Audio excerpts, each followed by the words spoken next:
Kişilik hüquq kuzatish tashkiloti Xitoydagi Uyg'ur musulmonlari uchrayotgan zulmlarga doir bayonotida Turkiyaning Sharqiy Turkiston haqidagi so'zlarini amaliy harakatga aylantirish kerakligini bildirdi. Tashqi ishlar ministri Hami Aksoyning o'tgan haftadagi bayonotida aytgan 21-asrda yig'ilish lagerlarining o'tirg'i chiqishi insoniyat uchun zo'r bir nomus.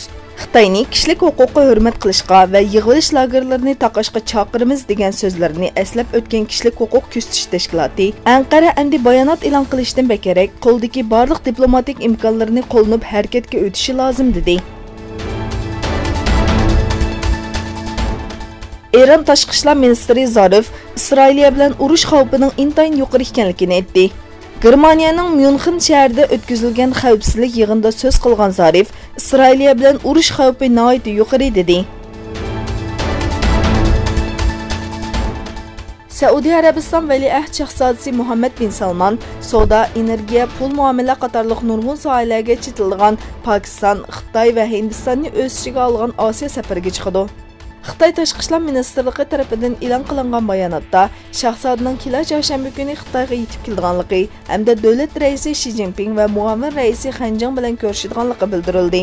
Tashqi ishlar ministrligining bayonotchisi Hua Chunying bu ziyoratning Xitoy Saudiya Arabiston munosabatidagi taraqqiyotlarni namoyon qilganligi va bir balvoq bir yo'l qurilishi uchun yaqin hamkorlik munosabatini kafolatga ega qilganligini aytdi.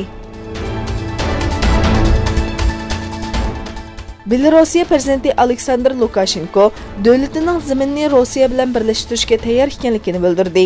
U juma kuni kechda Rossiya prezidenti Putin bilan bir uchrashuv olib bordi.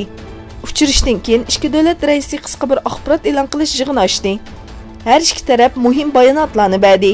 Shuning bilan bir vaqtda Lukashenko davlatining zaminni Rossiya bilan birlashtirishga tayyor ekanligini bildirdi.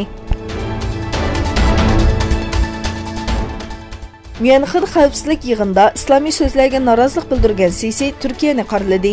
Misrning siyosiy o'zgarish bilan taxtga chiqqan davlat boshlig'i Sisi Myunxen xavfsizlik yig'iniga qatnashdi. Yig'inda g'arbga chiroyli ko'rinishga tirishgan Sisi islomiy so'z iboratlarini isloh qilish chaqiriq qildi. U Yevropalik do'stlarini davlatlardagi masjid va jamiyalarga qarshi ehtiyotchan pozitsiyada bo'lib, bu joylarni kuzatishga chaqirdi.